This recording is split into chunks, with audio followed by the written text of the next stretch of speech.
Hi guys, and welcome back to our channel. Today we are featuring our Resi Cast, and I have a pre-made project board that we'll be pouring into. A little bit about what I'll require today to be able to get this project started. I have our Resi Cast resin. Now with our Resi Cast, this enables us to pour up to about 20 mils deep, which means for the majority of my board today, I'll be able to fill it very, very close to the top because our seal up layer of resin is a couple of mils deep. To use our Resi Cast, I also have our ratio mixing container, and we will be mixing up to our 2:1 ratio today because like all of our resins here at ResiArt, it is an epoxy resin that's a 2:1 ratio. So 2 parts of our resin and 1 part of our hardener. I have a stirrer. Today I'm using a spatula, a silicone spatula, but I do have a right angle edge on it because I do want to make sure that I am getting into those corners and the base of my ratio container when I'm mixing. I have some extra cups on the side here, so that way I can divide up our resin and mix our colours in. I have some paddle pop sticks here to be able to use our wonderful metallic powders. So we've got some nice colours here, and our aim today is to do a pretty cool watermelon theme, so we'll see how we go with that. But aside from that, we have isopropyl to either clean up any spills or to mist our resin pour and pop any bubbles. And most importantly, our gloves. We always want to use gloves when we're pouring out our resin. So we'll pop the gloves on, and I'll get started with measuring out our resin today. So I'm just using some isopropyl alcohol and a cloth, and just making sure that I remove any of the dust that I've just created from scuffing up the surface. And that's done. We're going to start mixing. So I'm pretty happy with our mixture. So that means I'm ready to divide it up, add some of our metallic pigments and translucent dye, and start pouring in my board. This is the fun part. So I'm just going to divide our resin out into these containers so then we can mix our pigments in. Okay. So we've got our 4 containers divided out. Now it's time to add some colours in. So to start with, we've got some Resi Metallic, and this one's our orange yellow. And I'm going to put a good couple of scoops into my mixture. I want to make sure that I've got a nice concentrated colour. So probably about 3 scoops is enough. And I've got a nice consistency of colour there, nice concentration. I don't feel that I need any more. It's definitely not translucent, which is what I'm aiming for. The less you put in of the mica powder, you can get some translucency to it, but you can also make it more vibrant and concentrated and completely opaque, which is what we've got here. So I'm happy with that one. We'll move to our next colour. We're going to pop in some olive green. Pop some of that into our smaller cup here. Just 2 scoops in this one. Now I'm happy that we've thoroughly mixed through that colour. We've got nice consistency there. Can't see any lumps in it. And we've got a nice solid colour. Now my next colour is going to be some green pearl. So I'm going to put a nice scoop of that in here. And 2 scoops again. I love our pearl range because we've got a pearl and a satin, couple of colours that look like a mother of pearly colour, like they're white and creamy, but they do have a fleck of colour. So this one has a fleck of green to it. But this one just has that fleck of green. When used alone, it's a nice pearly colour. But if you actually use it with a darker base, like a darker tint, you end up having a real sort of deep colour. It reflects differently, whether you use it alone or whether you use it on a dark base. So I like the versatility of this particular metallic powder. It's got a nice smooth consistency there. Nice colour concentration, so I'm happy with that as well.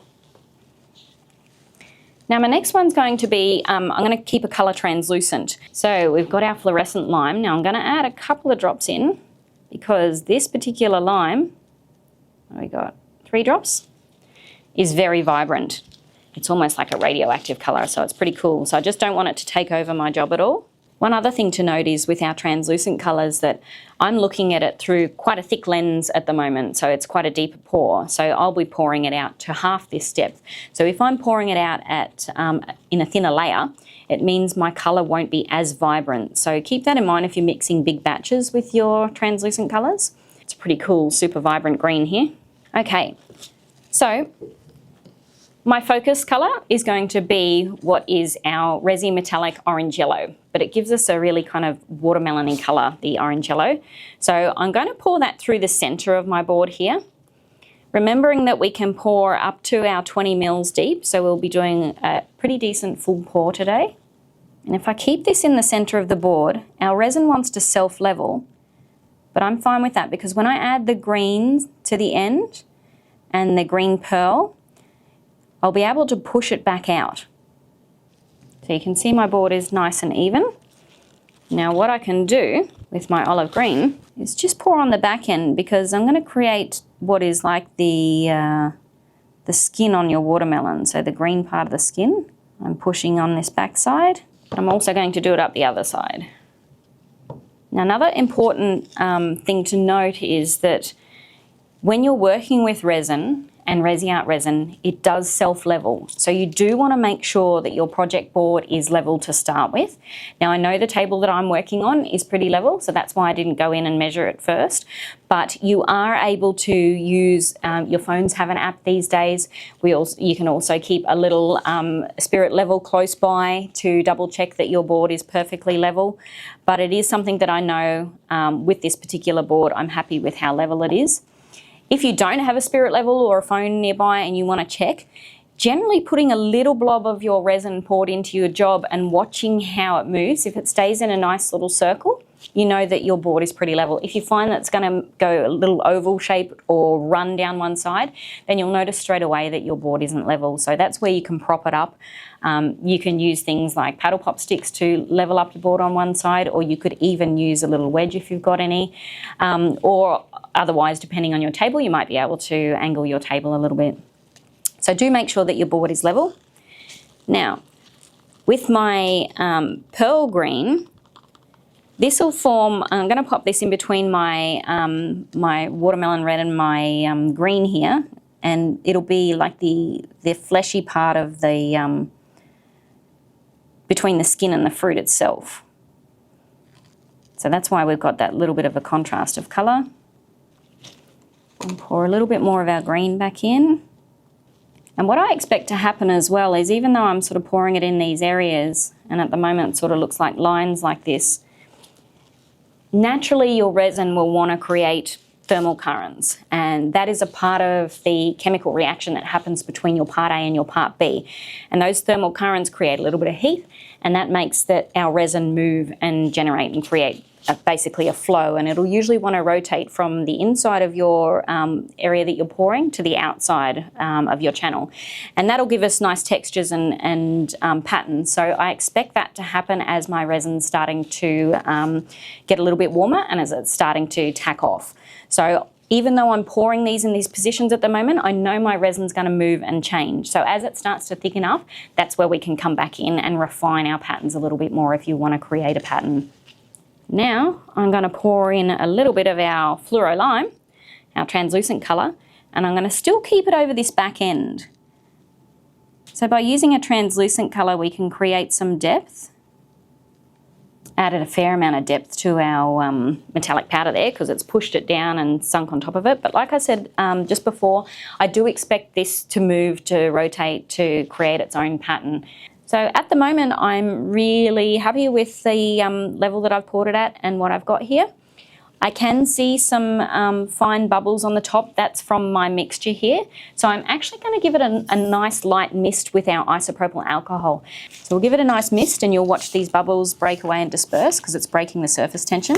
And for the moment, I'm going to leave some small amounts of resin to the side.